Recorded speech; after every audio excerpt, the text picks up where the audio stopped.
உலக தமிழர்களுக்கு அன்பான வணக்கம். இன்னைக்கு வந்து நல்ல ஒரு சூப்பரான ஸ்டார்டர் பார்க்க போகிறோம். சில்லி பனீர். இது வந்து நம்ம ஈஸியாக பண்ணிடலாம். என்னென்ன இன்க்ரீடியன்ஸ் வேணும் ஃபஸ்ட் பார்ப்போம். நம்ம இந்த சைஸில் முடிஞ்ச அளவுக்கு இந்த மாதிரி திக்னஸில் அழகாக கட் பண்ணி வச்சுக்கோங்க. ஸோ நான் இவ்வளோ பனீர் எடுத்திருக்கேன். இப்போது இது கூட வந்து ஒரே ஒரு குடை மிளகா, அதுவும் முடிஞ்ச அளவுக்கு இந்த மாதிரி ஷேப்பாக கட் பண்ணி வச்சுக்கலாம். ஒரே ஒரு நல்ல பெரிய வெங்காயம் இந்த மாதிரி ஷேப்பாக கட் பண்ணி எடுத்துக்கோங்க. அது கூட வெங்காயத்தால் ஸ்ப்ரிங் ஆனியன்ஸ் நல்லா 3 எடுத்திருக்கேன். அதையும் நல்லா நான் தூளாக கட் பண்ணி போடுறேன். அது கூட ஒரு 4 பூண்டு பல் எடுத்திருக்கேன். சில்லி, ஏன்னா சில்லி பண்ணியிருக்கேன், நமக்கு சில்லிஸ் வேணும். ஸோ இந்த மிளகாய் வந்து நான் நல்லா காஷ்மீரி மிளகாய் எடுத்திருக்கேன். கொஞ்சம் கலர் நல்லா கொடுக்கும், கொஞ்சம் அரைக்கிறதுக்கு ஈஸியாக இருக்கும். அதனால் வந்து நம்ம இதை ஒரு 4 மிளகாய் எடுத்து நல்லா ஒரு 10-15 மினிட்ஸ் தண்ணியில் ஊற வச்சிட்டோம், நல்லா அரைக்க வரும் நமக்கு. இது உங்களுக்கு கிடைக்கலனா நார்மல் மிளகாவே வந்து நல்லா அரைச்சி எடுத்துக்கோங்க. எக்ஸ்ட்ராவாக தேவைப்பட்டால் நம்ம வந்து கலர் போட்டுக்கலாம். அது கூட வந்து உப்பு, எண்ணெய். முதல்ல வந்து ஃபஸ்ட்டு பன்னீரை பொரிச்சு எடுத்துக்க போகிறேன். அதுக்கு வந்து 3/4 கப் மைதா மாவு, 1/4 கப் வந்து கார்ன்ஃப்ளவர் சோள மாவு, ஒரு 1/2 ஸ்பூன் வந்து மிளகுத்தூள். அது கூட வந்து இன்னும் கொஞ்சம் மசாலா பண்ணுறதுக்கு நமக்கு வந்து கார்ன்ஃப்ளவர் கடைசியில் நான் வந்து கரைச்சி ஊற்ற போகிறேன். ஸோ ஒரு ஸ்பூன் எக்ஸ்ட்ரா அதுக்கு வேணும். நல்ல டொமேட்டோ கெச்சப் ஒரு ஃபுல் ஸ்பூன் வேணும். டார்க் சோயா சாஸ் ஒரு ஸ்பூன் வேணும். அப்புறம் ஒரு 1/2 ஸ்பூன் வந்து தேன் போட்டால் டேஸ்ட்டாக இருக்கும். ஸோ அவ்வளோதான் வேணும் நமக்கு. அது எப்படி பண்ணுறதுன்னு பார்க்கலாம் வாங்க. ஃபஸ்ட்டு வந்து நம்ம பன்னீரை வந்து பொரிச்சு எடுத்துக்க போகிறோம் இல்லையா, அதனால் அது மைதா மாவு, அது கூட வந்து கார்ன்ஃப்ளவர், அது கூட பெப்பர் தூள், இது எல்லாத்தையும் போட்டு கொஞ்சமாக தண்ணி ஊற்றி கரைச்சிக்க போகிறோம். நல்லா நம்ம பன்னீரை துவைக்கிற அளவுக்கு கொஞ்சம் கட்டையாக, ரொம்ப தண்ணியாக இருந்தால் அப்புறம் ஒட்டாது. ஸோ பன்னீர் கூட ஒட்டுற அளவுக்கு நீங்கள் பார்த்து கொஞ்சம் கொஞ்சமாக தண்ணி ஊற்றி இந்த மாதிரி கலந்துக்கோங்க. இன்னும் கொஞ்சம் ஊற்றலாம். கட்டி இல்லாமல் நல்லா கலக்கி வச்சுக்கோங்க.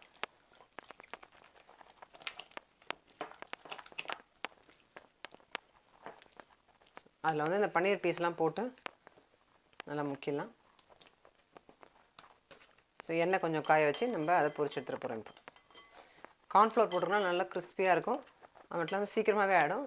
ஃபஸ்ட்டு ஒரு 5 மினிட்ஸில் பொரிச்சு எடுத்துடலாம். ஸோ இப்போ நல்லா வந்து நம்ம மிக்ஸ் பண்ணி வச்சாச்சு இதை.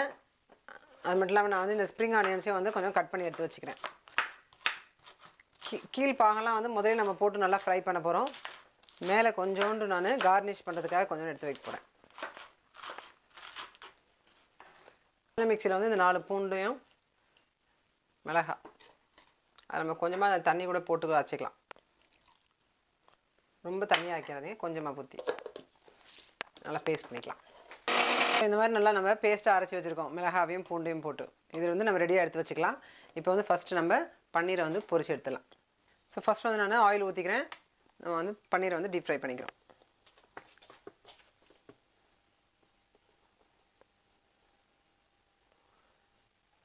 ஸோ இப்போ வந்து எண்ணெய் காஞ்சிடுச்சு. ஸோ நம்ம எல்லா பன்னீரையும் போட்டலாம்.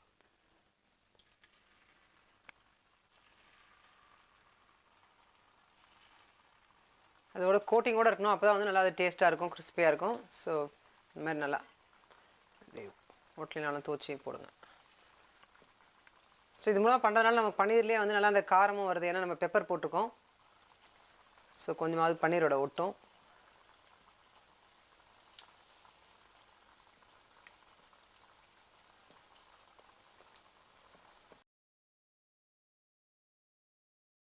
ஸோ பன்னீர் வந்து ஒரு 3-4 மினிட்ஸில் ஆகிடும். ஸோ நல்லா 2 பக்கமும் இது மாதிரி திருப்பி போட்டு எடுத்துடலாம். நம்ம எடுத்து ஒரு டிஷ்யூ பேப்பரில் வைக்கலாம்.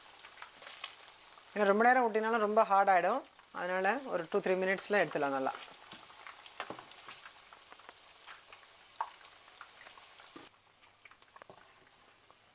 ஸோ இதே மாதிரி நான் மிச்ச பன்னீரையும் வந்து போட்டு எடுத்துகிட்டு போகிறேன் இன்னொரு ட்ரிப்பில்.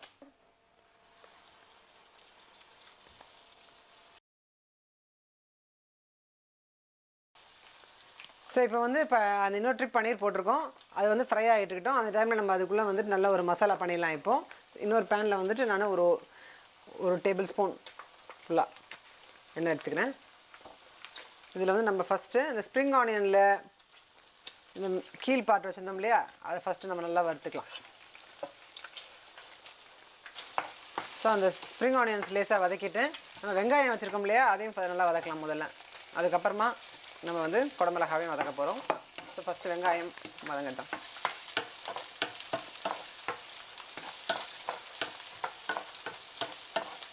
ஸோ பன்னீர் பார்த்தீங்கன்னா வந்து லேசாக நல்லா இப்படி பொன்னிறமாக வந்துச்சு. நம்ம எடுத்துடலாம் இதையும்.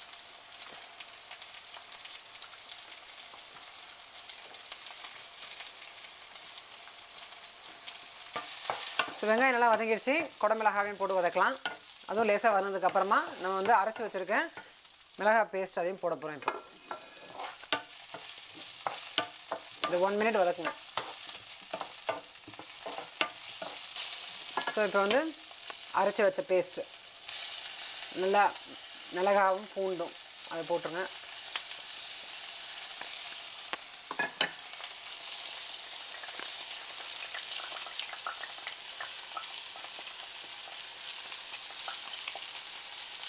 இதை நம்ம அப்புறமா கழுவி ஊற்றிக்கலாம். முதல்ல வதங்கட்டும். ஸோ மிளகாத்தூள் போட்டோன்னா லேசாக அடிப்பிடிக்கும். ஒரு 1/2 ஸ்பூன் எண்ணெய் ஊற்றிக்கோங்க. எந்த எண்ணெய் யூஸ் பண்ணலாம். Olive oil, sunflower oil use பண்ணலாம். நான் வந்து இன்றைக்கி ராப்சீட் ஆயில் யூஸ் பண்ணுறேன். இப்போது இது கூட வந்து 1 spoon ketchup, tomato ketchup use பண்ணுங்கள். Soya sauce, dark soya sauce போடுறேன்.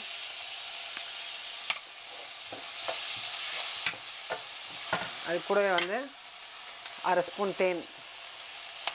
அது வந்து அந்த டேஸ்ட்டை கொஞ்சம் நல்லா என்ஹான்ஸ் பண்ணும். அதனால் அதை போடுறோம்.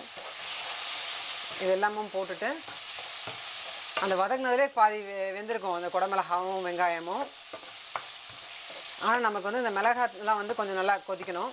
ஸோ நம்ம வந்து கொஞ்சமாக தண்ணி ஊற்ற போகிறோம். இப்போது இதை கரைச்சி ஊற்றிடலாம்.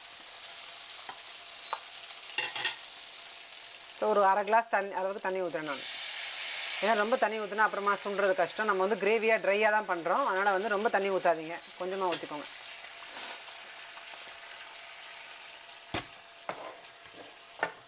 இது கொஞ்சம் நல்லா ஹை ஃப்ளேமில் வச்சு சுண்ட வச்சிடலாம். இது கூட நம்ம வந்து உப்பும் போட போகிறோம். இப்போது உப்பு வந்து 1 ஸ்பூன் அளவுக்கு போடுறேன் நான்.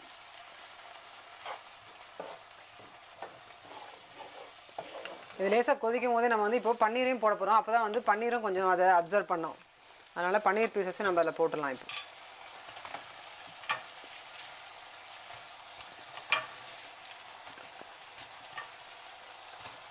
ஸோ பன்னீர் பீசஸும் போட்டு நல்லா வந்து கலருங்க. நம்ம கடைசியாக என்ன பண்ண போகிறோம்னா வந்துட்டு கார்ன்ஃப்ளோர் எடுத்து வச்சுருக்கோம்ல 1 டேபிள் ஸ்பூன். எப்பவுமே வந்து கார்ன்ஃப்ளோரை டேரெக்டாக போடக்கூடாது. அதை கொஞ்சம் வந்து நார்மல் டெம்பரேச்சரில் இருக்க வாட்டரில் போட்டு கொஞ்சம் கலந்துட்டு அப்புறமா தான் ஊற்றணும். அது ஊற்றும் போது நல்லா கொஞ்சம் கிளாஸியாக கொஞ்சம் திக்காக ஆகும் நம்ம கிரேவி. அது வரைக்கும் இந்த பன்னீர்லாம் இதில் நல்லா ஊறட்டும்.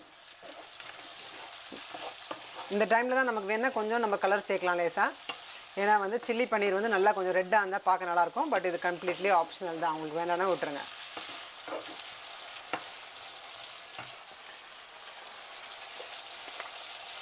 சும்மா லேசாக ஒரு சிட்டிகை போடுப்போம்.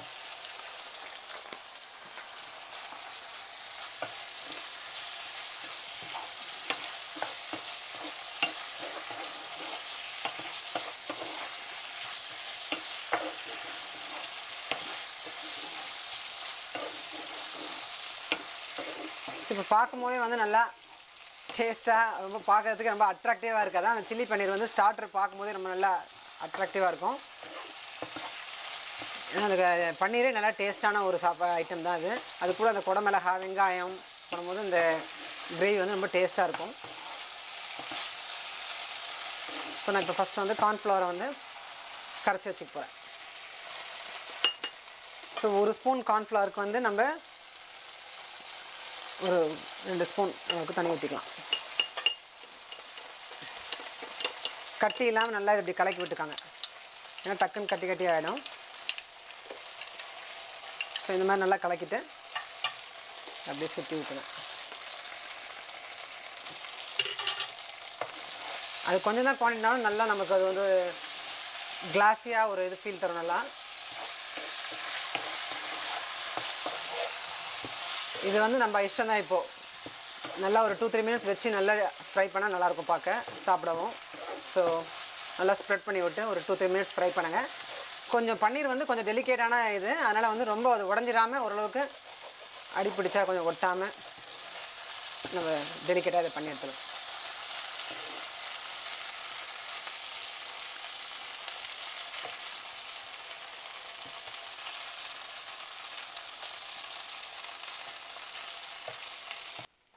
ஸோ நல்லா இப்படி டாஸ் பண்ணி விடுங்க.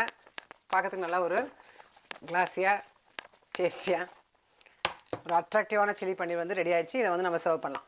நல்லா ஃப்ரெஷ் ஸ்ப்ரிங் ஆனியன்ஸ் ஆஃப் பண்ண அப்புறமே நம்ம லேசாக அதை தூவிட்டு திருப்பியும் ஒரு லேசாக ஒரு டாஸ் பண்ணலாம், இல்லை ஒரு கலக்கிக்கலாம்.